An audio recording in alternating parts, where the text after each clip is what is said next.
Oke kawan-kawan, makasih udah mampir ke channel ini. Karena aku jamin kalian gak bakal rugi. Soalnya, ilmu yang kita dapat saat ini akan dituai pada masa yang akan datang. Sebelum lanjut ke videonya, saya akan sangat berterima kasih jika Anda mengklik tombol subscribe. Karena dengan Anda mengklik tombol subscribe, berarti Anda mendukung agar channel ini bisa terus berkembang menjadi lebih baik.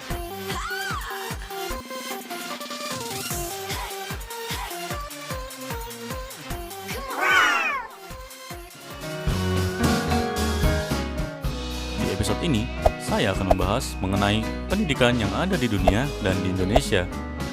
Oke deh kalau begitu. Kalian semua siap? Rilekskan pikiran Anda. Dan let's the adventure begin.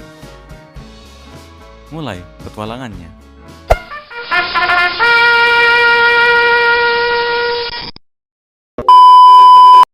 Pernah gak sih merasa bingung sama mata pelajaran yang kita dapatkan di sekolah? Kenapa mata pelajaran di Indonesia banyak banget? Lalu, apakah seorang pelajar wajib menguasai semua mata pelajaran yang diajarkan? Mau tahu perbedaan sistem belajar yang dilakukan di Indonesia dan di luar negeri?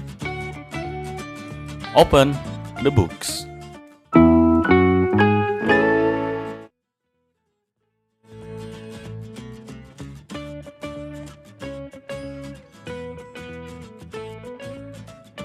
Negara pertama, Tiongkok.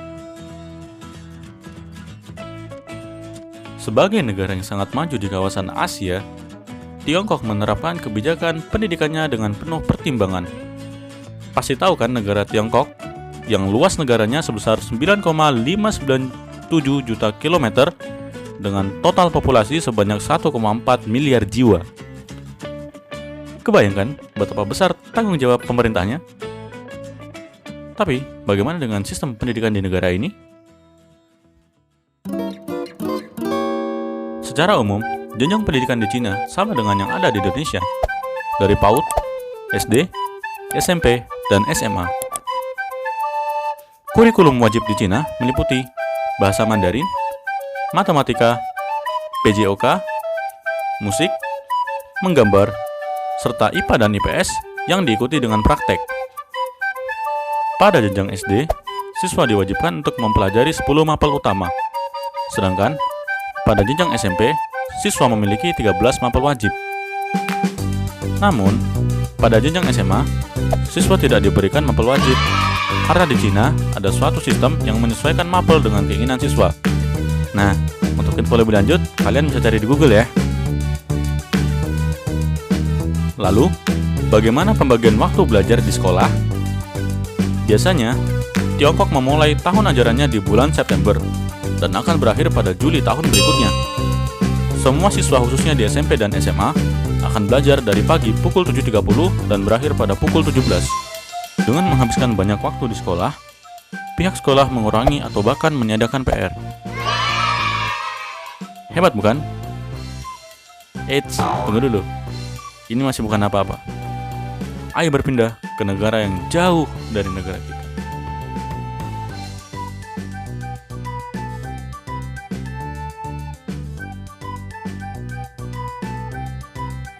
Negara kedua, Finlandia. Jika sebelumnya kita bicara soal sistem pendidikan pada negara dengan jumlah penduduk terbesar di dunia, maka kali ini kita akan membahas negara dengan sistem pendidikan terbaik di dunia saat ini. Ya, jika kita melihat jumlah penduduk di Finlandia berbanding jauh sekali dengan Cina, yakni hanya sebesar 5,5 juta jiwa. Sistem pendidikan di Finlandia tidak mengorientasikan nilai kepada para siswa mereka, karena mereka percaya setiap anak memiliki kemampuan yang berbeda-beda. Beda ya dengan kita. Pada tahun 2016, Kementerian Pendidikan Finlandia telah menghapus mata pelajaran matematika, fisika, sastra, dan geografi. Jadi buat kalian yang gak mau ambil pusing dengan mata pelajaran matematika dan fisika, silahkan pindah ke Finlandia. Dalam kegiatan belajar di sana, tidak ada penggolongan kelas maupun tahap penjurusan. Artinya, Gak ada jurusan IPA dan IPS seperti pada jenjang SMA di Indonesia ya guys. Di sana, ada sebutan pendidikan dasar yang dimulai dari umur 7-16 tahun. Setelah itu, dilanjutkan dengan pendidikan menengah atas. Di sana, pendidikan menengah atas dibagi menjadi dua, yaitu pendidikan umum dan pendidikan vokasi. Pendidikan umum sendiri berlangsung selama 2-4 tahun, sedangkan pendidikan vokasi dilaksanakan selama 3 tahun dengan 1,5 tahunnya adalah magang. Udah tahu sistem pendidikan terbaik di dunia saat ini kan? Kalau begitu, saatnya kita pulang ke negeri kita, Indonesia. Bagaimana dengan sistem pendidikan di Indonesia? Sistem kurikulum 13 atau K13 yang saat ini digunakan di Indonesia diharapkan bisa menyeimbangkan pendidikan di dalam negeri dengan pendidikan di luar negeri. Terdapat 4 aspek penilaian pada kurikulum 13 ini, yaitu aspek pengetahuan, aspek keterampilan, aspek sikap, dan aspek perilaku. Namun, sebagai pelajar, saya merasa kurikulum K13 ini kurang berhasil untuk meningkatkan kualitas belajar di Indonesia. Kenapa demikian? Karena siswa masih saja terpaku dengan nilai.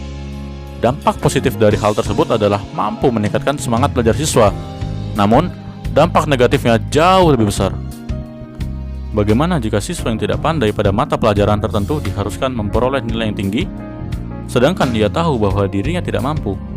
Maka ada kemungkinan dia akan mengambil jalan pintas seperti mencontek. Disinilah awal kegagalan sistem pendidikan di Indonesia, yang pada akhirnya moral dan kejujuran siswa tergadaikan demi nilai semata. Nah, sekarang mari kita bicara fakta. Sistem pendidikan nasional terbukti tidak mengembangkan kreativitas dan kejujuran siswa, malah mengasah kemampuan berbohong pada sebagian siswa, walaupun tidak semuanya. Padahal kan seharusnya siswa bisa mengembangkan dan mendorong kreativitas mereka serta menjunjung tinggi nilai kejujuran. Mungkin akan datang suatu masa di mana pendidikan Indonesia menjadi yang terbaik di dunia. Mungkin saja suatu saat nanti akan tercipta kurikulum yang sesuai dengan moral pelajar di Indonesia. Mari kita berdoa dan terus berusaha agar suatu saat nanti akan tercipta masa depan yang cerah untuk kita, untuk semua.